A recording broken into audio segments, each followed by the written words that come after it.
All right, here we are. Happy Thursday. Happy Thursday. This is that weird week in between Christmas and New Year's when you're like going, I read somebody's post. What day is it? I don't know what day it is. What are we doing? Why are we there? So look, it's us. It's us. It's us. I've got we call them our big girls in there in our household, not because of size, but because of age. Yeah, So, starting to creep up on us. So you're the two eldest of the clan, the eldest girls. So we're going to have a bit of a conversation about what you guys are up to. And then the biggest thing is that kind of preload, because we're kind of just did this somewhat spur of the moment. Yeah. Is while we got Soph here, because you're here from Colorado, but we'll talk about that. But just want your girls' thoughts. And again, I know Soph, because you grew up your whole life with us. And then Audrey, you've been with us in the family for 12 years now, since the Lord brought us back together. And probably before you go back to Kenya, we probably need to seriously consider redoing some of our story on this kind of stuff to fill people in. But I just was gonna pick your ladies' brains about the home life here. How has it helped where you guys are? How has it hurt? How could we have done things better? Kind of like, what should we keep? What could we edit? What should we throw away? No pressure. No pressure. But it's good. And so I say all that to say because we do this kind of stuff, and y'all know, open conversation. You can say what you need to say. Just lay it on all out there. Just us and the internet, you know? Just us and the internet.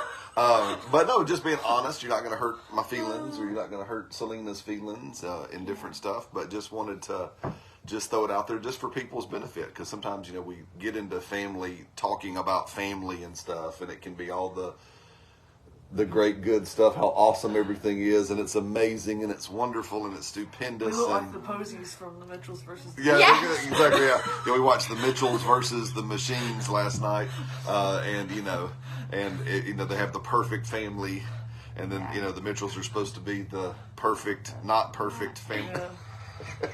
But the reality is all of us are just moving and going, and so I just wanted to pick y'all's brains. So we've got a few people that have joined us, so I was kind of giving a little bit of preamble to let people find us. Yeah. So let's kind of go through. So Audrey, again, I know you've kind of done this, but tell everybody what you're doing now, where you're at, what's going on. I am a missionary in Kenya, home on leave, working on visa paperwork, and fundraising and visiting family. Yeah, that's awesome. That's cool. And what are you doing in Kenya? So again, you are what? I work with a children's home as a liaison between the Kenyan directors and the U.S. directors, and then I help with church planting and church discipleship. Cool. So full-time ministry type activities and stuff. For the first time in my grown-up life, which is very interesting. Yeah. Did you ever thought you'd be doing that? No.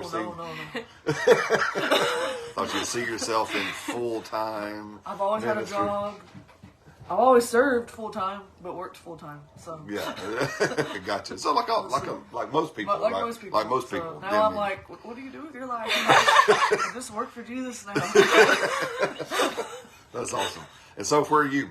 I'm a second-year student at Charis Bible College in Woodland Park, Colorado, and it's been really cool just to see all of the people I've been meeting and all of the things that I've been learning in the past 2 years. It's been a wonderful experience for me. I did my first year here in Birmingham at the hybrid campus in Irondale. Yeah. But then I moved out there about 6 months ago, and it's been great, but it's been a learning experience. Definitely learning how to adult and do and go and everything, but yeah. So learning how to do all that grown-up stuff. Yeah. How's that going? I this past 6 months have run on an average of 4 hours of sleep a night. Oh goodness. Of fix that. work. Oh, gotcha. Just because of so work. So I'm not out there party hardy, and I promise it's more like flipping pizzas until like midnight, and then cleaning up and going home and waking up and going to class the next day. So it's been a challenge. It's been a challenge, yeah, but that's we're good. working on our schedule and everything. So that's good. It's been good. That's very good. So with you girls, so then what can you say in the places that you're at, from what we've endeavored, what Selena and I have endeavored again, Sophia, for your whole life, and then Audra with you for the past 12 years, what we've endeavored to do as dad and mom, or mom person, as Audra says, mom person, but as father, mother, what has been something that has helped y'all with where you're at? Because both of you are in challenging situations. Because, I mean, Kenya is, you're having a lot of fun, but it's probably not all buttercups. And, There's been tears. There's been tears. There's been stuff. And same thing for you, Soph. I'm sure you're learning, and it's awesome. And you're just great little spiritual bubble called Karis on the top of the mountain, literally. And there's all this great revelation. But I'm sure it's not necessarily all buttercups and roses either, and there's challenges.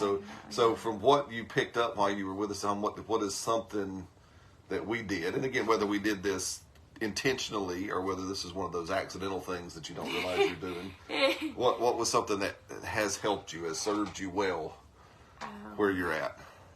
For me, probably, Speak up. You got to project. I'm sorry. Projection. For me, probably, I was always taught to try everything, you know, like whether that's food, whether that's an experience, whether that's going and doing, and to not, you know, whine about it or I get a pow pow. So, like, I mean, I had a wonderful time on my missions trip. I went to Hungary and Romania. It was awesome. But there was definitely some challenging situations on that missions trip. I got really sick, like, the last 2 days that I was there. And I still had to go out and be in, like, really cold weather. And I was not feeling it, you know? But you have to do what you have to do. And my teammates were awesome and really encouraging. But one thing that they were like, you haven't complained all day and we know you're miserable. But I know that would have not been the case if mom and dad wouldn't have been like, no, I know you're in a different situation that you're normally not in, but you're not allowed you're not allowed to whine or you're gonna get a pow pow. And that really did save my bacon on that trip, you know, with just being able to try new things and not whine about it, you know, because there was definitely opportunity to do so. Yes, that's good. The opportunity to whine in life abounds. It abounds. It is huge. How about you, Audra? What's anything you can say? Yeah, trying things, being open. Cool. Being a lifesaver. Yeah, that's just cool. Food, cultural activities. Trying, you know, hey, try this different dress on. Let's shop. Let's do this. Just the willingness to the adventure side of things has been great. Yeah. Which is something that I had when I was young, but like wasn't around a lot of people who necessarily loved adventure. Wanted it. So just to be with people who have encouraged that and helped it grow was kind of cool. Yeah. So. Well, again, you know, life is, you know, I think we live here, again, at the time of what we're doing this, we're in the great state of Alabama in the United States. And so there's a lot of choice and a lot of option for us in like everything. Yeah. Right. And food preferences and activity preferences and all kinds of stuff, which is a wonderful benefit of being a part of a free nation, if you will. But some of that is realized that most of the world, they don't have that kind of choice. Right. I mean, they don't have, you know, one of the stories from Selena, I think she's watching and stuff I've been watching is, you know, when she moved from Guatemala to Tulsa way back before even we were married, and she was at Walmart. Y'all probably heard the family story, and she's standing in the shampoo aisle, and she's just crying because she's like, I didn't know there were that many choices, you know, because, you know, in Guatemala you had like two. You know, you could get this shampoo or that shampoo or no shampoo. There was your choices, right? You know, and I think sometimes, and that's what we've endeavored to help you guys with is, okay, yes, it's good that we have our own personal preferences where that fits. Okay, we like this, we don't like that, we enjoy this, we don't enjoy that. But there's a lot of life on, I don't have to like it. It doesn't have to be my thing. It doesn't have to be my bag. For me to participate and have a good time. Now, it doesn't mean you have to dedicate yourself to it. You know, you don't have to now become a master of XYZ. But for the sake of people, we do a lot of stuff that we don't that's not us. Is that? Yeah. So now, Sophia, for you, because you're around more younger people of our culture, is that a new thought for a lot of your friends? Like, yeah,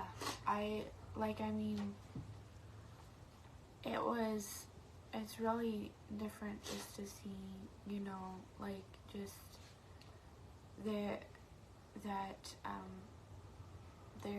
they're doing and they're moving and they're growing up and they're doing all the things, but it's like one of the first times where they've been put in a situation where they have to like just be okay with it, but like it's a heck of a first time to be put in that situation. It's like, well, I get that you don't like that, but you can either do that or not eat. Yeah. There's your two options, Well, and I was really grateful that I had the opinion of, well, you can, clean your room and do X or go over here, and I know you're not necessarily dying to go do that, but this is what we're doing today. Yeah. And it's been, sometimes hard for me to I'm just doing what I'm doing, and they're like, what? Yeah. And I'm like, well, yeah, I get that, this is new for you, but, like, I mean, I just feel bad, and I want to help them. I want to, like, there was some friends that, they just are getting a job, but, it's hard to do the job on top of the school. Yeah. And it is, but, you have to do that to eat, There's a lot of, let's talk about this just real quick, because, there's the whole, what you said, talking about doing a job, doing hard things. Yeah. Right? Because, and I appreciate how that many times as parents, we want to make life easy. Right? Easier. And there's nothing wrong necessarily with that heart, but sometimes I've wondered if we've weakened our children because we've made life so easy. Yeah. And many of it's so self-centered that it's all about their comfort, their preference, their thing. Yeah. Right. And we'll come back to this because I want to talk about the food thing just real quick, kind of pop out. So now, Audrey, you being raised by your grandmother, because I wasn't there for you. Now you had the same thing at home. Like there was not a whole lot of you could eat this or you could not eat that, right? Yeah, I mean, you grew up that same way. Yeah. Yeah. You were welcome to make something else, but she wasn't making it for you. Or she would have two things on the table, but you had to try everything. At least a bite. You didn't have to eat it if you didn't like it. It wasn't. But it was like you're not going to say ooh. You're not going to spit it out. You're not going to. Literally, she kicked my cousin out of her house when he was 7 years old. Wow. Welcomed him to sit outside because he pitched a fit about trying a northern bean. There you go. So he had to dump his plate and leave, literally leave the house and sit outside. Wow. That was his invitation. Well, I say that because it's because people might be saying, well, how do you get there? Because I know we have a different audience and ranges, and I just was going to use the topic of quote unquote picky eating, right? Because I was chuckling the other day because I heard somebody say, "Oh, well, my child has something like texture sensitivity disorder." Or something like, and I'm not going. And I remember sitting there. I didn't say anything, but I'm not going. They have what? I'm like, they got a what? They got a disorder because they don't like the texture of food, and now it's a disorder. Everything's a disorder now. Now everything's a disorder. That's your pet. Your label. That's your. And so I say that to say, we talk about things like picky eating or picky eaters to realize that all picky eating has been created. Yeah. To be honest, all picky eating has, and the reason why I say that is because going to places like Africa, you don't get asked. You don't get there. That's this what we. This is dinner, or you're going to die. Right, we've been working really hard for this. Yeah. So sorry, I don't want to be so like. No, well, I mean, like you were saying, like even like this, you're because the kids in your home in the orphanage, if you will, or whatever you want to. Is somebody gave you a chicken. Yeah. Right. Tell us so that somebody. Somebody gifted me a chicken because it was my last visit before I was coming home to the U.S. And so I literally carried it home in a bag with its head poking out. And I literally carried it on a motorbike for an hour in a bag down the highway. I had to get off the bike. It was muddy. Almost slipped and fell with the chicken. I mean, it was kind of funny. But then the chicken had a beautiful ride all the way home. We get home. I hand the chicken to my children. And how old were the boys? Like 9. My children go outside. 30 minutes later, I come back. My chicken is killed, plucked, ready to be cut up and eaten. Like, they're 9. My children can clean animals. I mean, I got photos of it. I can show you. I have proof, and they're just happy. It's oh yeah, we get to eat this chicken. Yeah, it was a laying chicken we couldn't keep, so it was a very tender chicken. Everybody, oh auntie, this chicken is so sweet. It's so moist. It's so, they were just so happy. But later, I'm like, my 9-year-old just killed a chicken. Well, I know most 9-year-olds who would faint if they saw a chicken. That's right. Or they go, that chicken's not wrapped in plastic. It's like, how do we... that's a little chicken story. But I say that because, I think many times we forget that we are creating what we have. Yeah. Or we have what we have created. Maybe that's a better way to say that, right? So if I have a picky eater, in some way I have created that picky eater. Mm-hmm. And I know that might be a tough pill to heal. And I'm really trying to be a nice guy. This year, 2023, the year that Brad's going to try to be nicer, right? I mean, I'm going to try to be but at the end of it, we have to go, wow, I did that. And I have noticed something interesting with picky eaters is in every household that I have sat in, and they say, "Oh, little Buford over there, he's just a picky eater," and I'll just say, "Oh, okay," and I'm watching, and we're eating dinner, and I notice that one or both of the parents are also picky. Yeah. Now, it's been an interesting just observation personally to realize I have yet to be in a home where there's a picky eater, and there's not picky parents. Yeah. And so, it makes us, again, wonder those kind of things. Because, again, and the reason why is it's not just so much about green beans or broccoli or killing the chicken and plucking it and all that kind of, it's about down the road, what if an opportunity is given to our children and they're not ready for it? Yeah. Because it's kind of like this. I mean, and again, maybe this is, I don't know if this is flawed logic or not, but it's like these. We sit there and talk about, well, I'm going to put little Buford in sports, and we're going to get him doing football since he was like 6, and he's going to be in football, and he's going through, and he's playing football, and he's doing football, and he's why? Because man, he could have an opportunity to play in the NFL, right? Yeah. And here's the thing: there's like forgot how many. There's like not that many professional football players out there. Like there's just several thousand in the whole country, right? Yeah. There's 350 million people in the United States. So, I mean, you're talking about maybe 1-2% of the populace gets a chance, right? But I guarantee you, every one of us gets a chance to eat something.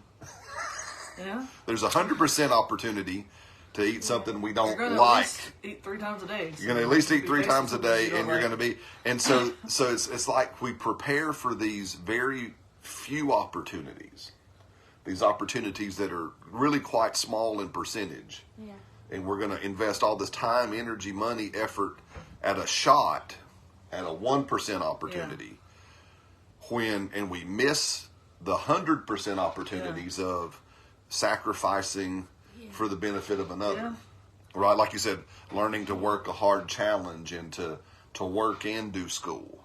Because, again, I know, because how old are you now at the time you are? 18. She's 18. Yeah. And most people would say, well, Brad, she's 18. She just needs to get out there and enjoy. I actually have a friend, and she is, her parents are helping her a lot with her things. And I sat down to lunch with her the other day, and she's like, I wish I had more opportunity to, do. I want to help my parents, and I don't know how. Yeah. So even with that, she's like, I want to adult, I want to grow. And where her parents have awesome intentions to help her, she really feels like, I can handle it now. I really want to help, Yeah. And for me, I was like, well, can we swap for a little bit? Can I have a little break? Tag. Oh, you gonna say something? Well, I mean, I think I don't know. I don't have I was told at 13 I needed to figure stuff out and pay for it. So I don't have that. Yeah.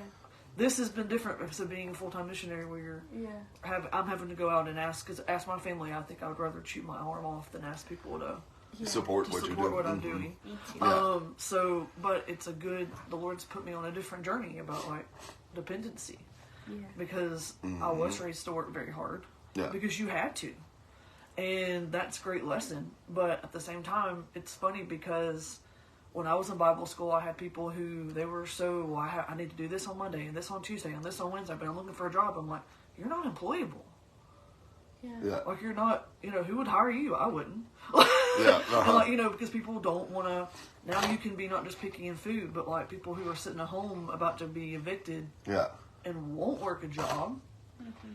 But even this, like, we spend more time in life trying to not be an adult when you spend more of your life as an adult. Yes. Oh, that's very good. And so say that one more time. That's very good. You spend more time trying to not be an adult when most of your life is being an adult. Yeah. That's awesome. That's good. And people are not prepared about and I hate my least favorite word in the world is adulting. You're just alive. Shut up. You're just alive. So adulting, what the heck are you talking about? That wasn't even a word until about 10 years ago. Yeah. And I'm like, it's just called being a human being. Oh, I'm so tired of adulting today. Oh my gosh. I'm just boohoo. Mm-hmm. And I don't want to be mean. Life is hard. Yeah. It is hard. You're right. It is. Yeah. But you're not going to not be an adult. Like, I don't understand why people do you remember childhood? Did you, I didn't grow up in the rosiest of homes, but I wanted to be an adult, and I couldn't wait till I could be an adult. Neat. Audrey, that's a very neat perspective to sit there and say we spend most of our life again as an adult, and throughout human history, that was earlier. That was a mark. Well, even we think you wanted to be a man, you wanted to be a woman, you wanted the responsibility. Yeah. And now people. Just and at least in the West, I don't want to speak for the world because it's not that way in Kenya. Yeah. But people want to. They want to get up and want to get busy and work and start their life and I don't know. That's good. Yeah. Now, what you thinking on that? Well, I'm just thinking, 100 years ago, kids my age wanted to die for their country. Mm-hmm. And now kids my age hate their country. Yeah. And that's, that's just a huge culture shift for me is that we have delayed adulthood so much that now adulthood looks like you're starting to become adult at 24. Yeah. Or 25 instead of 13, 14, 15, which was only 100 years ago. Yeah. That's a huge shift. Yeah, a huge shift and everything, but just also to see that things that I grew up with, things that Audrey grew up with, that were you just did, are things that a lot of people don't have anymore. Mm-hmm. And I didn't really fully realize that until now my world is adults. Mm-hmm. I'm not necessarily surrounded by a ton of kids my age. I'm not most of the time the youngest in the room. Yeah. And a lot of people, they just haven't had that experience. Or they haven't, they're a good 5, 6, 7, 8, 10 years older, but they haven't had that experience, which isn't bad. It's just they're experiencing it later and stuff. And so I was at the movies and I was the youngest there and I was the one who picked the seats, ordered the movie, made sure everybody got to the theater, made sure, and that's not bad, but they just were kind of let somebody else do it. Yeah, letting somebody else lead, and I was like, well, nobody's leading, so I guess I'll lead. Well, and I've become recently. I've told you guys, hey, listen, remember, the strong of soul and the strong of spirit will rule the world. right? Those who are strong of soul and strong of spirit, those people now, they truly, and they always have, you will rule the world because we have created a weak-souled generation. Well, you don't even interact with adults now. I think that's another thing is because young people, we worship youth. Yeah. Because we worship youth and acting immature. You actually do separate. Yeah, that's Most good. kids are separated from adults. They don't even start interacting with adult people until they're at least in their 20s. Yeah. So they don't know how to behave. They don't know how to take lead. So that's just not being mean. It's just what you see. Yeah. Like people sitting at a table and everybody's talking, but you're on your phone, which is everybody now, which is another pet peeve of mine. But like just they don't even talk. You're not even trying to converse. Yeah. And it's just really because they don't feel like they have a place at the big people table. Yeah. But you've never invited them.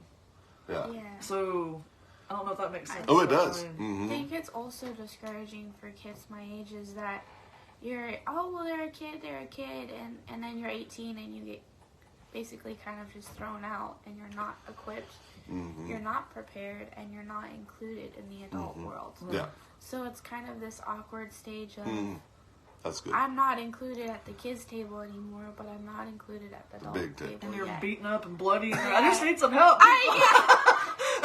I'm just trying to make it, and y'all aren't helping, or you're despised for your youth, Well, that's an interesting thing, Sophie said, because I think, we have, and which I was saying, something to take away is we need to invite our children into the adult world while they're with us, while they're still at home, right? Because many times what we do is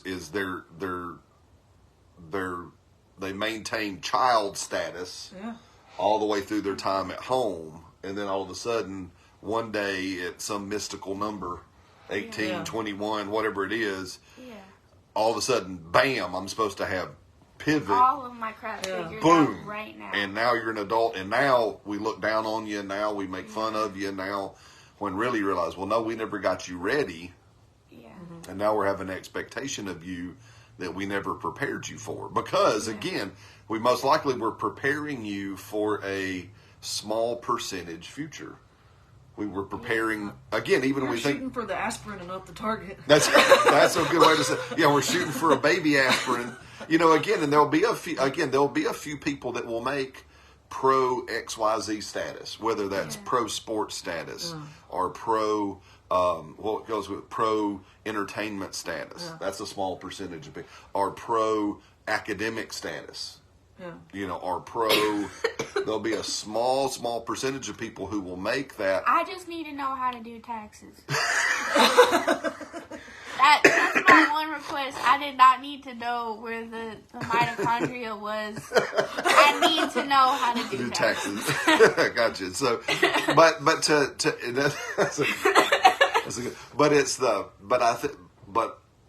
but all of our children will become adults. Yeah. Right. All of our children will become a fully mature human being, at least biologically. Have we helped them become that way of spirit and soul? Are they mature in spirit and soul as well as physically? So that's good stuff. No, that's very, very good. So anyway, I don't know what time it is, but I know we all got work to do. How are we doing? We're probably over. Probably. Yeah, we got to go. Yep, we got to land. Man, we had a great conversation. Hey, listen, we should bring the girls back. We're going to do that. Maybe they can do that. Maybe y'all can continue another time before Soph goes home or whatever.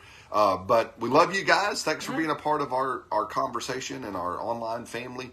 Check out thehollemans.com. You'll find everything going on there. There is the give button. We thank everyone who has given to the ministry over the year 2022. If you'd like to click on that and become a partner with us for 2023, thank you very much. It helps us not only do this, but do the books and other things that are coming in the ministry. I think the Christmas specials are still up. Christmas If you have specials. Christmas money, If you got family toolbox or that's good. Christmas the parenting specials. book, all that specials are still on the website as well. Absolutely, yeah. The Christmas specials are still running. If you got your spending money, that's things thank you, Audra, for remembering that. So, yeah, but until then, we'll see if we're back tomorrow. We'll for sure be back next week, Tuesday through Friday, full speed. But maybe you girls can continue this conversation tomorrow morning. Yeah, Would y'all be game? Yeah. Now, I won't be able to be here because I got to be at work, but y'all can lead it. Y'all got it. We got it. Okay. Y'all got it. Awesome. Love you guys, and we'll see y'all soon. Bye. All right, see ya.